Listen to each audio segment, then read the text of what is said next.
और यहां जहां दिल्ली में आप खड़े, मास्क नहीं पहनता, मैं ओपनली आपको बोलूंगा, नहीं पहनता।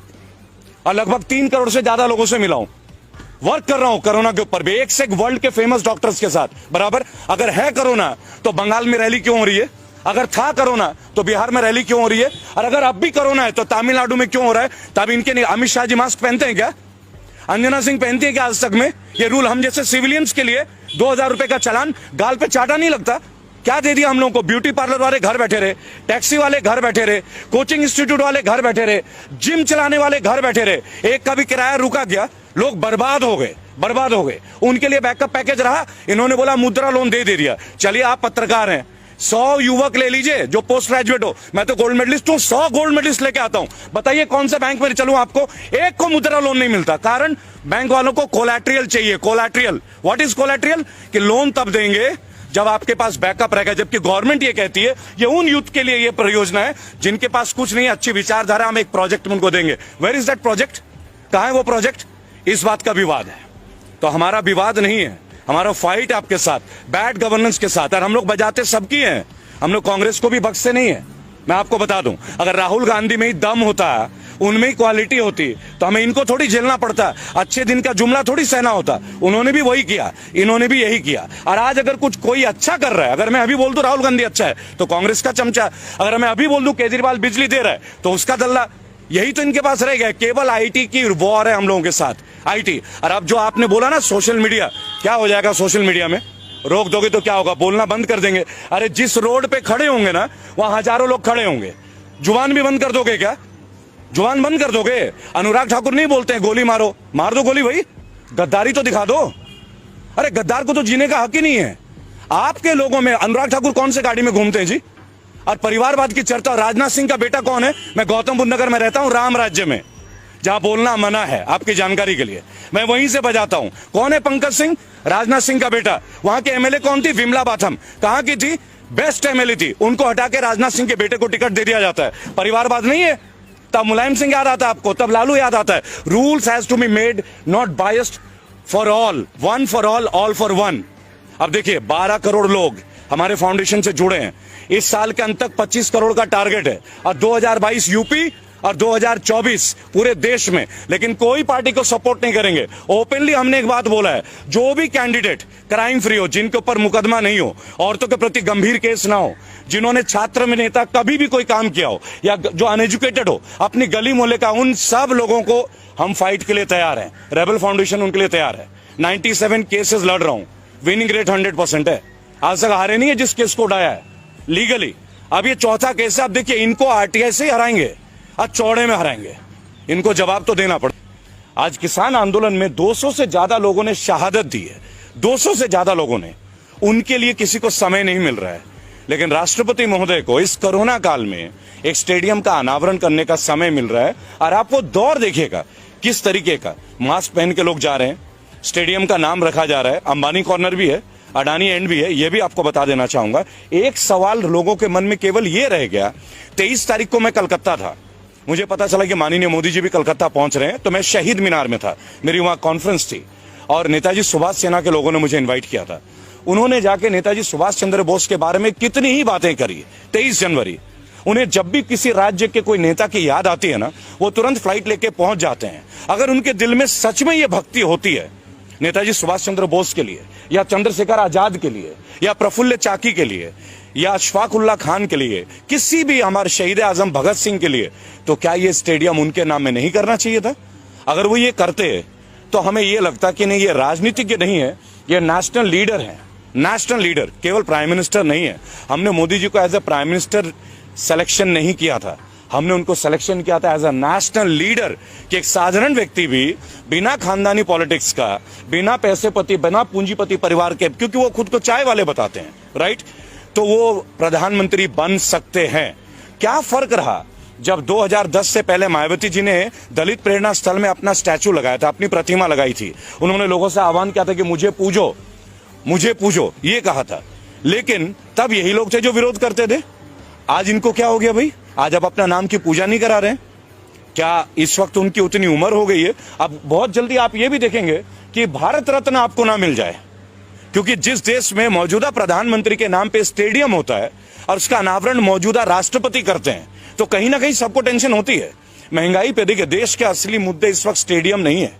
देश का असली मुद्दा अगर आप देखना चाहे, कोई भी नेशनल मीडिया जो हमारी बेसिक मुद्दे उन पे चर्चा नहीं कर रहा है। क्यों ना चर्चा करे महंगाई के ऊपर, क्यों ना चर्चा करे बेरोजगारी के ऊपर। ये वही जगह है जहां हमने प्रोटेस्ट किया था 14 तारीख को, और ये वही जगह है जब 22 तारीख को लाठियां भांजी गई एसएससी जीडी के बच्चों के लिए। क्या दोष है उनका? 50 लाख लोगों ने फॉर्म भरा, 50 लाख लोगों ने। 100 रुपए का फॉर्म था, अरबों रुपए कलेक्शन होते हैं। देश का सबसे बड़ा घोटाला है। कौन कहता है कि सरकार घोटाला नहीं करती? सबसे बड़ा घोटाला है फॉर्म घोटाला। अरबों रुपए कलेक्शन करते हैं आप टेस्ट के नाम पे, फॉर्म के नाम पे। और खुद नित्यानंद राय जो राज्यसभा के मंत्री है, वो कहते हैं कि 1.25 लाख वैकेंसी है, तो 54,000 को क्यों ले रहे हो?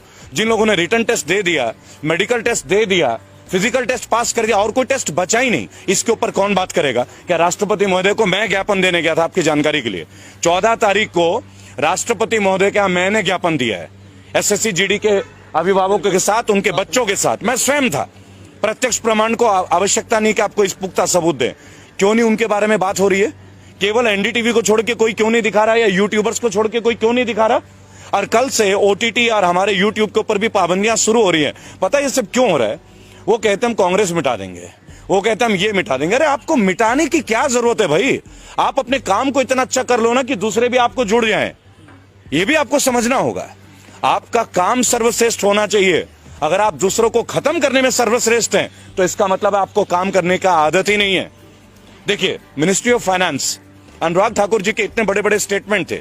आज से 3 दिन पहले आप गूगल पे देखें, चाइना की कंपनीज को 50 प्रोजेक्ट को अब यस सिग्नल मिलने वाला है। ऑफिशियल है, मैं आपको कोई भी मनगढ़ंत बातें नहीं बताता। अब ये 50 जो प्रोजेक्ट है, परियोजना है, उधर गलवान घाटी में हमारा चल रहा है। पिछले 1 हफ्ते से आप देख रहे होंगे कि चाइना के अधिकारी निरंतर हमसे बात कर रहे हैं। क्यों बात कर रहे हैं भाई? हम क्यों बात कर रहे हैं उनके साथ? हम वास्तविक जो नियंत्रण रेखा है उसके ऊपर हमें बात करने की आवश्यकता क्या है? जो हमारा है वो तो हमारा है ना, इसके लिए हमें बात करने की क्या जरूरत है? अंतर्राष्ट्रीय लाइन ऑफ एक्चुअल कंट्रोल और लाइन ऑफ कंट्रोल ये आज से तो है नहीं, कोई आजादी के वक्त से है ना। ब्रिटिशर्स ने इस लाइन को खींचा था, तब हमने माना था। और उसके बाद आप बात कर रहे हैं, और फिर अभी बीच में आ रही है 3 दिन पहले कि चाइनीज कंपनी को 50 परियोजनाओं को ग्रीन सिग्नल मिलने वाला है। अनुराग ठाकुर का है जी ये, आप देख लीजिएगा, टाइम्स ऑफ इंडिया में देख लीजिए, ट्रिब्यून में देख लीजिए। मेरा केवल एक तात्पर्य है इन सब मुद्दों के दौरान कि देश में स्टेडियम का नामकरण हो रहा है मौजूदा प्रधानमंत्री के नाम पे, और उनका अनावरण कर रहे हैं मौजूदा राष्ट्रपति।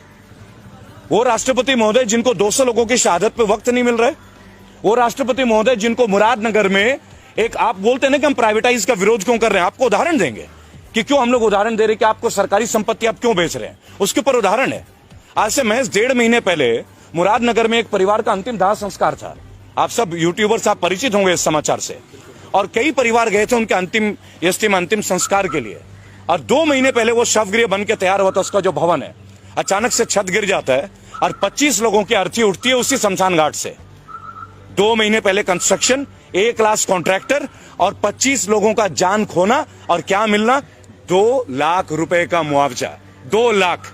जिस सरकार में सीना चौड़ा करके एक बीजेपी का कार्यकर्ता मिल जाए ना, मैं तो उनके बीच जाता हूं, उनसे एक बात पूछता हूं केवल, आप 5 लाख करोड़ की बात करते हैं कि जीएसटी में आपका कलेक्शन है, और हमारे देश के नागरिकों को 2 लाख रुपए का मुआवजा मृत्यु होने पे, वो भी जिसपे सरकारी रवैये के भुक्तभोगी हैं, वो भुक्तभोगी हैं, तो इनके ऊपर कब बात होगी?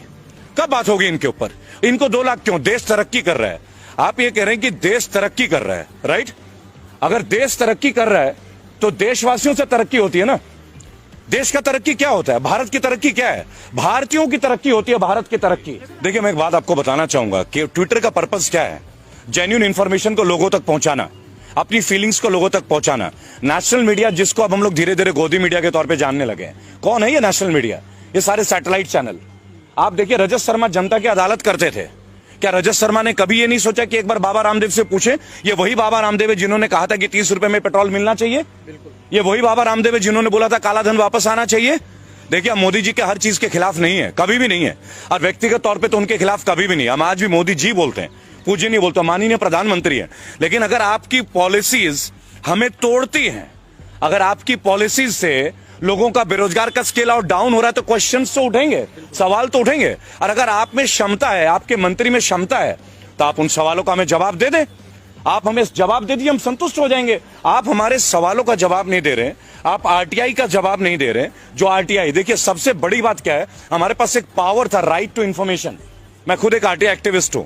आज आरटीआई के जवाब मुड़ के नहीं आते, मुड़ के नहीं आते। क्यों नहीं आते भाई? ये किस तरह का गवर्नेंस है जहां आरटीआई के जवाब हमें नहीं मिलते? आप कैसे जानेंगे कि एसएससी जीडी, ये जो 1.25 लाख लोग हैं, physically fit, medically fit, written test pass, और कोई एग्जाम नहीं है। 3 इयर्स पहले इनका टेस्ट हुआ 2018 में। इसी तरह लोको पायलट के बच्चे इंतजार कर रहे हैं, 10,000 से ज्यादा बच्चे। यूपी पुलिस की भर्तियों के लिए निको पार्क लखनऊ, जहां मैं अब जाने वाला हूं, वहां लाठियां मिल रही है। आप देखिए, किसी भी पार्टी में यह हो सकता है क्या कि अगर आपने कोई ज्वलंत मुद्दे को उठा दिया तो आप लाठियां भांजोगे? आपको तो उनके सामने आके उन्हें जवाब देने की जरूरत है। सेटिस्फाई कीजिए, यूथ को सेटिस्फाई कीजिए। आप एक बात बताइए, यूथ क्रिमिनल कैसे बनते हैं?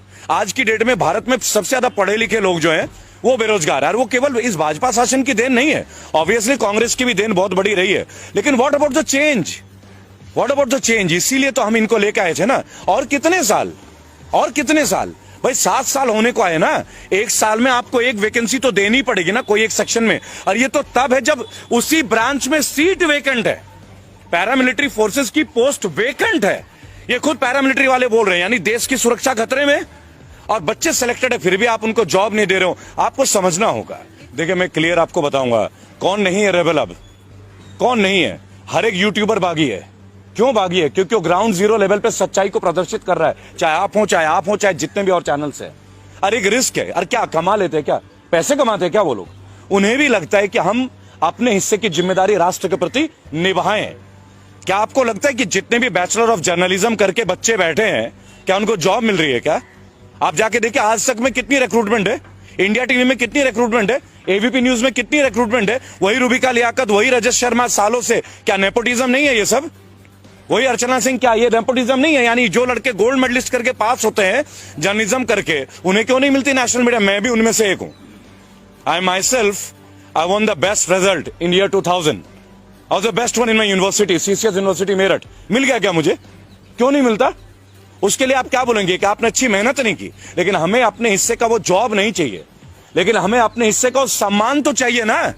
और जो युवक आज डिपेंडेंट है, जिनका परिवार उन पर डिपेंडेंट है, देखिए लोग एमबीए कर रहे हैं, बीटेक कर रहे हैं, लोग पैसे ले रहे हैं, कर्ज ले रहे हैं, माँ बाप जमीनें बेच रहे, को जेवर बेच रहा है, बेटियों की शादियां रुक रही है कि पहले पढ़ ले, ये भाई नौकरी में लग जाएगा तो लोन लेके इनकी शादी ब्याह। ये भी एक ट्रेंड है भारत की, ये वास्तविकता। ये नहीं कि आज मोदी काल में हो गया, पहले से भी थी। लेकिन ये सबसे निम्न वर्ग का एक रिजल्ट है कि आप लगा लीजिए, हम पहले देश बन गए जिसने तमाम सरकारी एसेट बेचने शुरू कर दिए, और वो भी वो सरकारी एसेट जो प्रॉफिटेबल है। मसलन ONGC, they are in profit, LIC, they are in profit, बराबर। अब ये रेलवेज को बता रहे हैं प्राइवेट और रेलवेज घाटे में। तो मुझे एक बात बता दीजिए, लालू प्रसाद यादव एक करप्टेड नेता, ये इनका कहना, और जेल में होंगे भाई, सजा मिली है। लेकिन 2005 में वो रेलवे मंत्री थे, रेल मंत्री, और 20,000 करोड़ का मुनाफा था 1 साल के अंदर। तो क्या पॉलिसी थी वो? और इनके पास तो पूरी स्ट्रैटेजी है। निर्मला सीतारमन जैसी स्पीयर हेड है, स्मृति ईरानी जैसे स्पीयर हेड है, सनी देओल जैसे स्पीयर हेड है, कंगना जी है, अक्षय कुमार है, सुनील शेट्टी भी ताजा जुड़े हैं इनसे, अजय देवगन भी जुड़े हैं। तो ये क्यों नहीं उसको ग्रोथ में ले आ पा रहे? क्या आप एक बात बताएं, क्या अपने चीजों को प्राइवेट करके हम मजबूत होते हैं क्या? वो कहते हैं सरकारी लोग काम नहीं करते, तो ये तरीका है, आप विभाग ही खत्म कर दोगे। तो एक काम करो, मंत्री भी प्राइवेट कर लेते हैं। आप भी तो सरकार का रिप्रेजेंटेशन कर रहे हो ना, क्यों लेते हो पेंशन? पिछले 6 साल में 3 बार माननीयों की तनख्वाह बढ़ी है। मैंने अभी यशपाल आर्या, जो कि उत्तराखंड के कद्दावर नेता हैं बीजेपी के, मैंने उनसे एक बात पूछा कि भाई साहब, आपके ड्यूटी में जो आईपीएस है, ये बेईमान है क्या? ये पुलिस वाला हरामखोर है क्या, जो इसको पेंशन नहीं मिलती? आपने ईमानदारी कैसे, कौन सा खड्डा खोदा है जो आपको 3-3 पेंशन मिल रहा है? जब आप पार्षद थे तब 1, एमएलए थे तब 2, एमपी बने 3 और मंत्री बने 4। यानी आईपीएस के लिए जो 10 साल रगड़ रहा है अपना, दिल्ली में आके कोचिंग ले रहा है, घर से पैसे भीख मांग के ला रहा है, वो ईमानदार नहीं है। और आप जो व्हाइट कुर्ता पजामा पहनते हो, आप ईमानदारी का ठंगा लेके, और आपके घर का हर आदमी बीएमडब्ल्यू और फॉर्च्यूनर के नीचे घूमता नहीं है। आप बता दीजिए, मोदी जी के काल में सैलरी बढ़ी नहीं है क्या? क्यों बढ़ी हुई सैलरी?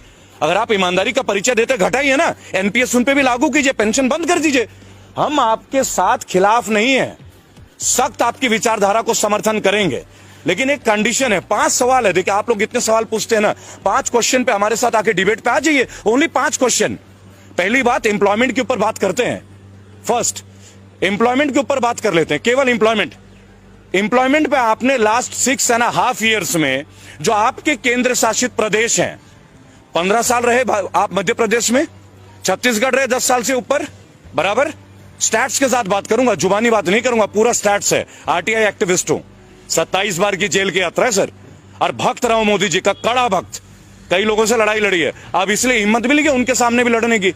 आज जो बच्चे बैठे हैं 1.25 लाख और आए हुए हैं गुरुद्वारे में, उनको फेस कीजिए ना, उनको बताइए ना उनकी ज्वाइनिंग क्यों नहीं दे रहे हैं। Medical fit, physical fit, written test pass किया, कोई टेस्ट और बचा नहीं, तो जॉब क्यों नहीं दे रहे हैं?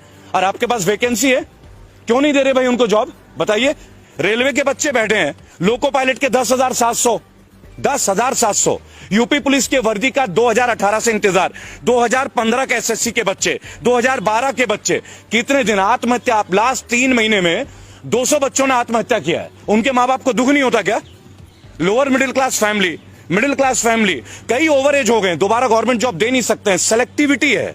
They have been selected, but they haven't got their jobs, and they won't get their jobs in this government. ये लड़ाई उनके लिए है, ये लड़ाई उनके